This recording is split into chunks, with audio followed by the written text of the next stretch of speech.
Question number 3 asks you to look at the equation and sketch a parabola on the graph.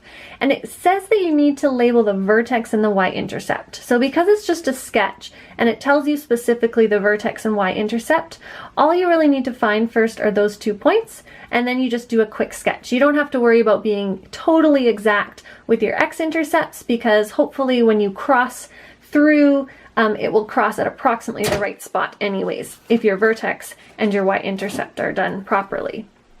So the first thing is the vertex. So remember that the vertex comes from this number and this number. You can think of it as that makes a V, which spells vertex. Okay, really important for the vertex though, you remember that when it comes out of the brackets here, we actually change the sign. So this becomes +1, comma, this one does not change the sign, 1. So that's where the vertex is going to be. So our vertex is at the point 1, 1. So if we just go onto our graph, we can find the point 1, 1. And that right there is our vertex. So we'll just label it there, vertex. And I'm only labeling because it does say in the question to label the vertex and the y-intercept. Okay, so to find the y-intercept, remember from the question before, we just need to make the x equal 0, because we know when it crosses the y line, x is going to equal 0. So we're going to write that out then, but we're going to write it out with x being 0, not x being an x.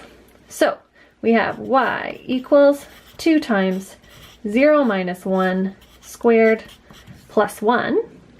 If I clean this up a little bit, 0 minus 1 is just -1, and -1 squared, -1 times -1, is just +1. So now I have that y equals 2 times 1 plus 1.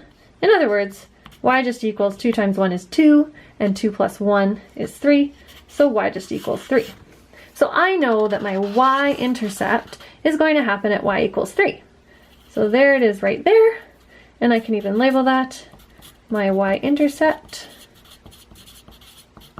And now if I'm sketching, and I know my vertex is here, and I know it also goes through this point, I know it's going to be opening up because it has to cross that point, and I can just kind of sketch up like this and up the other way. And there's my parabola with my y-intercept and my vertex.